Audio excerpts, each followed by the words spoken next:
Harry Potter and the Sorcerer's Stone. Harry Potter and the Philosopher's Stone. The first book in the Harry Potter series. J.K. Rowling. Chapter 1. The boy WHO lived. Mr. and Mrs. Dursley, of number 4, Privet Drive, were proud to say that they were perfectly normal, thank you very much. They were the last people you'd expect to be involved in anything strange or mysterious, because they just didn't hold with such nonsense. Mr. Dursley was the director of a firm called Grunnings, which made drills. He was a big, beefy man with hardly any neck, although he did have a very large moustache. Mrs. Dursley was thin and blonde and had nearly twice the usual amount of neck, which came in very useful as she spent so much of her time craning over garden fences, spying on the neighbors.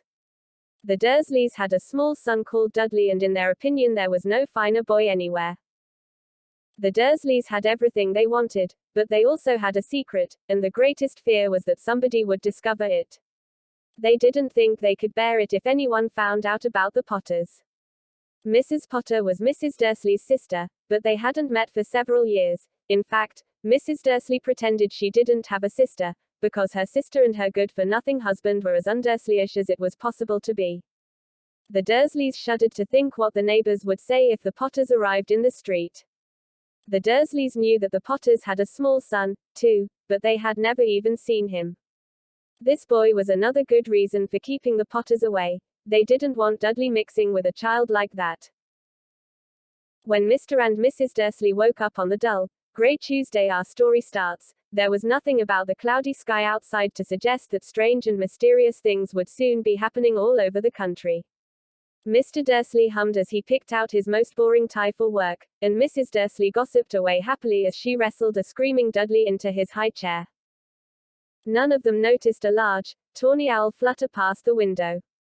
At 8:30, Mr. Dursley picked up his briefcase, pecked Mrs. Dursley on the cheek, and tried to kiss Dudley goodbye but missed, because Dudley was now having a tantrum and throwing his cereal at the walls. "Little tyke," chortled Mr. Dursley as he left the house. He got into his car and backed out of number 4's drive. It was on the corner of the street that he noticed the first sign of something peculiar: a cat reading a map. For a second, Mr. Dursley didn't realize what he had seen, then he jerked his head around to look again. There was a tabby cat standing on the corner of Privet Drive, but there wasn't a map in sight. What could he have been thinking of? It must have been a trick of the light. Mr. Dursley blinked and stared at the cat. It stared back. As Mr. Dursley drove around the corner and up the road, he watched the cat in his mirror. It was now reading the sign that said Privet Drive. No, looking at the sign, cats couldn't read maps or signs.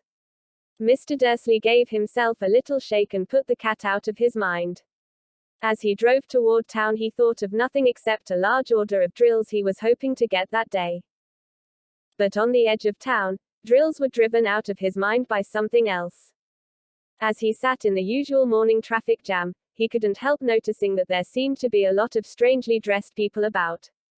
People in cloaks. Mr. Dursley couldn't bear people who dressed in funny clothes, the get-ups you saw on young people. He supposed this was some stupid new fashion. He drummed his fingers on the steering wheel and his eyes fell on a huddle of these weirdos standing quite close by.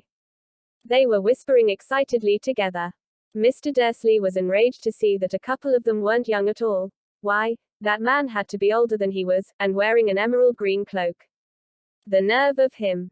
But then it struck Mr. Dursley that this was probably some silly stunt. These people were obviously collecting for something. Yes, that would be it. The traffic moved on, and a few minutes later, Mr. Dursley arrived in the Grunnings parking lot, his mind back on drills. Mr. Dursley always sat with his back to the window in his office on the 9th floor.